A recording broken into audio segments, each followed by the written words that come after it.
We're often told that representation matters for marginalised groups in gaming.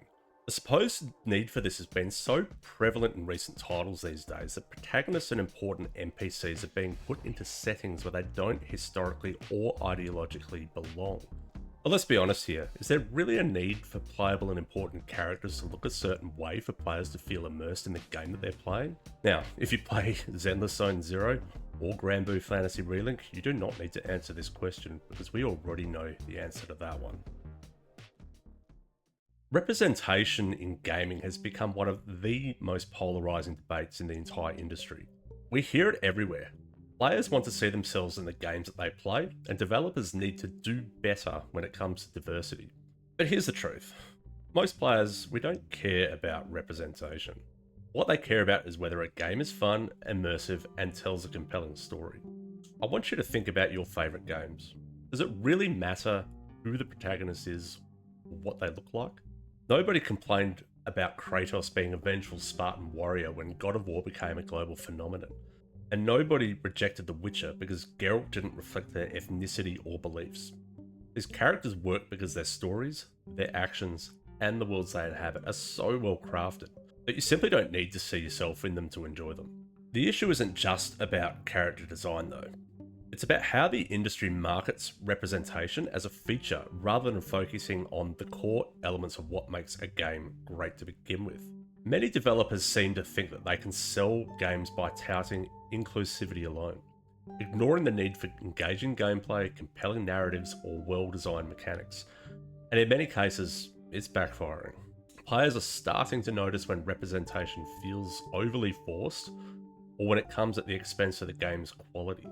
So why does representation feel so forced? And why does it fail to resonate with so many players when its aim is to achieve the exact opposite? Ironic, isn't it? You see, the problem with representation in gaming is that it mostly feels like an afterthought, something developers add to check a box rather than enhance the overall experience. And when it's handled poorly, it breaks the immersion and alienates players. Going back to the God of War Ragnarok example, this is a series that prides itself on staying true to its source material, and in this case of this particular game, Norse mythology. Yet the introduction of Angraboa, a black goddess, left many players scratching their heads.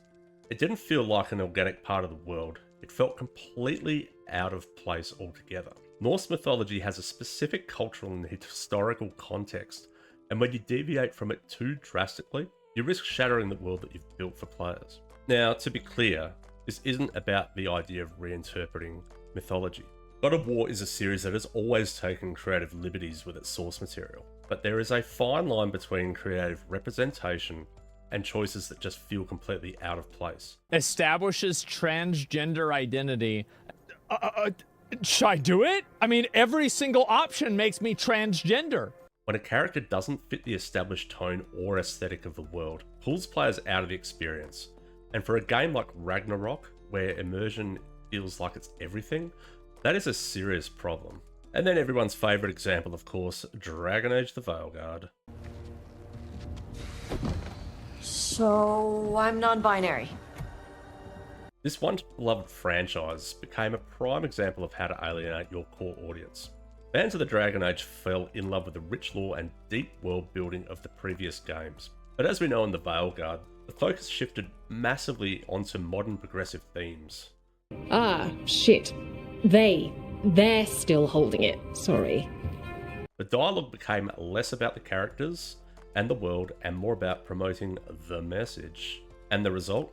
Well, according to a recent report by Smash JT, the game sales fell 85% short of expectations, selling roughly only 1.5 million copies compared to the projected 10 million that they were expecting.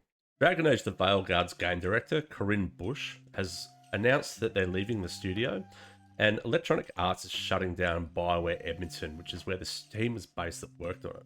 This is a cautionary tale of what happens when developers and studios prioritize messaging over quality. And even when representation is done with the best of intentions, it can feel forced when it clashes with the game's world or story. A study found that 80% of video game characters are male and 61% are white. But here's the real question. Does that statistic actually matter to players? For most, it simply doesn't. Gamers don't think about demographics while they're playing. They think about whether the story, the gameplay, and the characters resonate with them. And at the end of the day, representation, it needs to serve the game, not the other way around. And when studios lose sight of that, they risk alienating the very players that they're trying to connect with. Look, representation can work when it feels like a natural extension of the game's world. As always, a perfect example most recently was of course Baldur's Gate 3. This game offers players incredible freedom to create their own characters, whether you're playing as a gay tiefling warlock or a stoic human ranger. The diversity is there, but it's not shoved in your face. It's part of the fantasy world of Faerun where anything is possible. Players don't feel like the game is lecturing them, they feel like they're living their own adventure. Now, what makes Baldur's Gate 3 so effective is its respect for player agency. Representation exists, but it's never the focal point. Instead, the game trusts players to shape their own experiences. This approach not only respects the audience, but it also strengthens immersion. Players aren't being told how to feel, they're being invited to explore the game on their own terms. Now, compare that back to the Veilguard. But before we get into that, shameless begging for subs.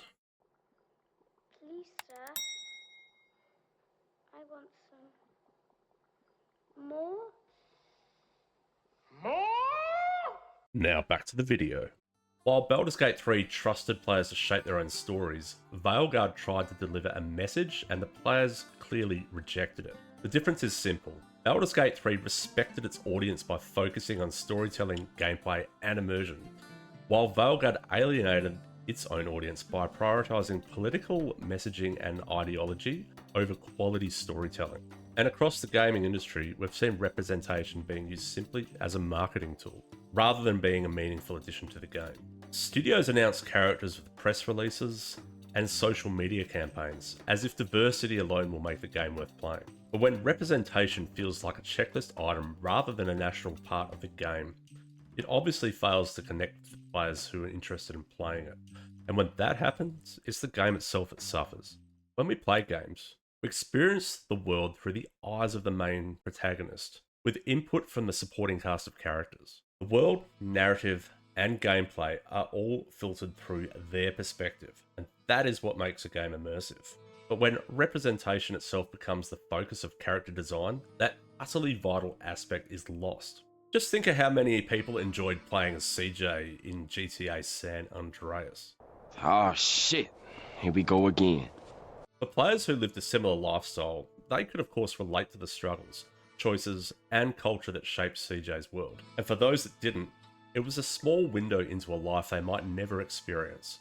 A raw, authentic glimpse into gang culture and the broader themes of loyalty, survival, and ambition.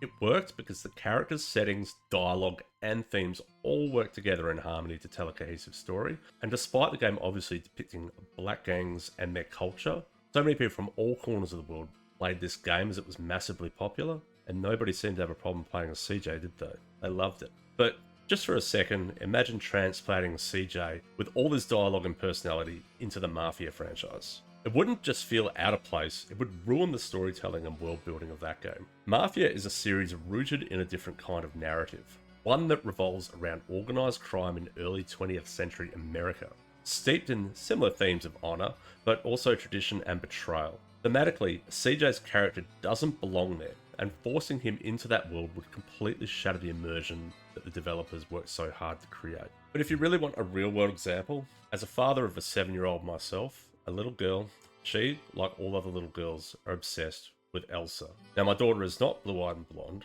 she's half Asian. Like most of her friends are all similar. Half Asian, Indian, some are black, etc. But you know who everybody wants to be at school dress-up day? Elsa. And if they can't be Elsa, they want to be Anna. None of these girls have any physical attributes that look like either of these two characters. But they absolutely love these characters so much that they just want to be them at any opportunity they can be. Wearing Elsa dresses, listening to Frozen music, they love it. So do you really think representation matters to these children when they just want to play their favourite hero? It doesn't. It's an adult concept. It feels like it's being forced onto us through various forms of media over the last few years, and it needs to stop. Representation at its core, it's not a bad thing, but it has to be done naturally and in a way that makes sense. Replacing characters with people from other races, ideologies, genders, etc. doesn't make people feel represented. Simply putting characters into scenarios and situations where they don't belong, and how do you think it makes the people feel that are being ultimately replaced with said characters? I know how I feel about every redhead being replaced with a black actor in Hollywood. Is that really what we want for gaming? I think not. So on that note, do we really need representation in gaming? I mean, the answer is complicated. Like I said, when it's done naturally, enhances the story of the gameplay, it can add something meaningful. But when it's forced and you're replacing existing characters with new ones, it doesn't just fail, it actively harms the game. And us as gamers, we care about one thing over all other things. Is the game good? Is it fun? Is the story engaging? And is the world somewhere that I want to spend my time? Because if the game's good, the storytelling is rich, and the world is immersive, nobody cares what the protagonist looks like. Unless studios are actively going out of their way to introduce ugly character designs for no sense into games where it doesn't belong. Which I have another video on if you'd like to check it out. Just remember, representation should enhance a game, not define it. Bye for now.